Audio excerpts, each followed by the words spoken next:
Benjamin Lucas, bonjour. Merci d'être en direct avec nous sur RT France. Alors, c'était l'une des mesures phares de Benoît Hamon lors de la campagne présidentielle de 2017, la création d'un revenu universel pour tous, sans condition. Une idée qui refait surface aujourd'hui. Pourquoi ? Bien parce qu'on le voit, la crise que nous vivons, elle balaye les certitudes du vieux monde, des certitudes du monde libéral, qui par exemple considère qu'on est payé en fonction de la valeur que le marché nous donne. On voit que c'est juste pour le marché, c'est pas juste pour la société, puisqu'aujourd'hui, il n'y a pas nécessairement de corrélation entre votre utilité sociale et votre salaire. Je pense aux infirmières, aux éboueurs, etc., à tous ceux qui permettent au pays d'avoir la tête hors de l'eau pendant cette épidémie. On voit bien qu'aujourd'hui, leur rémunération ne correspond pas à leur utilité.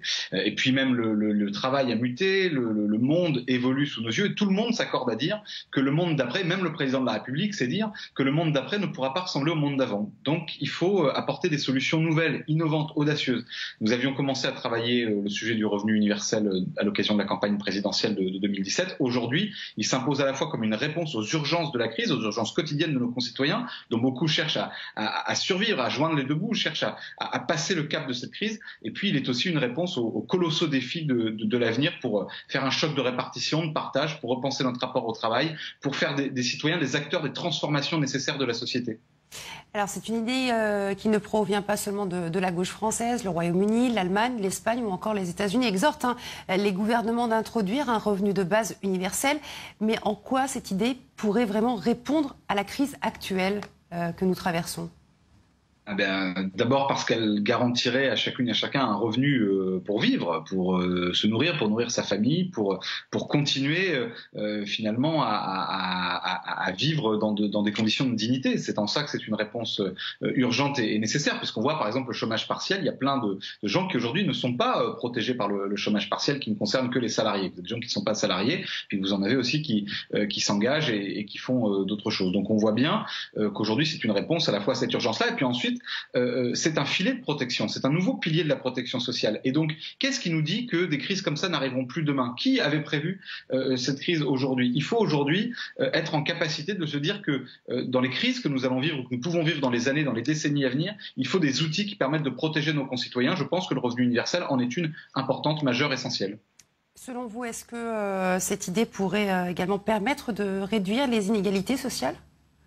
Bien sûr, le revenu universel d'existence, c'est l'outil le plus efficace, à notre avis, pour éradiquer la pauvreté, pour garantir la dignité, pour offrir à la jeunesse les conditions de son autonomie. Aujourd'hui, par exemple, beaucoup trop de jeunes sont obligés de se salarier en même temps qu'ils font leurs études et échouent dans l'enseignement supérieur parce qu'ils n'ont pas tout simplement les moyens d'étudier dans de bonnes conditions et correctement. Donc on le voit, à chaque âge de la vie, pour chaque domaine, le revenu universel, il est une protection essentielle et un instrument de lutte contre les inégalités. Et je crois que c'est un objectif prioritaire dans notre société. On l'a vu là encore avec cette crise.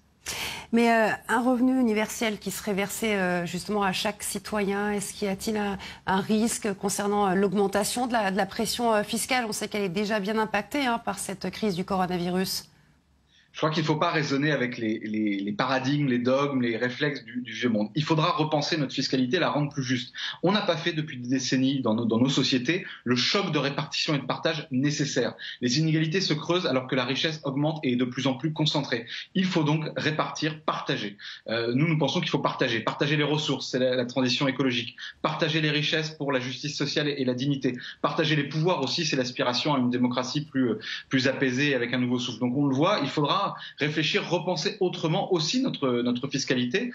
Mais encore une fois, comme c'est un revenu universel d'existence, je crois que ce sera aussi un moyen de retrouver une part de pouvoir par notamment un revenu inconditionnel, universel, versé à toutes et à tous. Très bien, merci beaucoup Benjamin Lucas, porte-parole du mouvement Génération Est, d'avoir répondu à nos questions.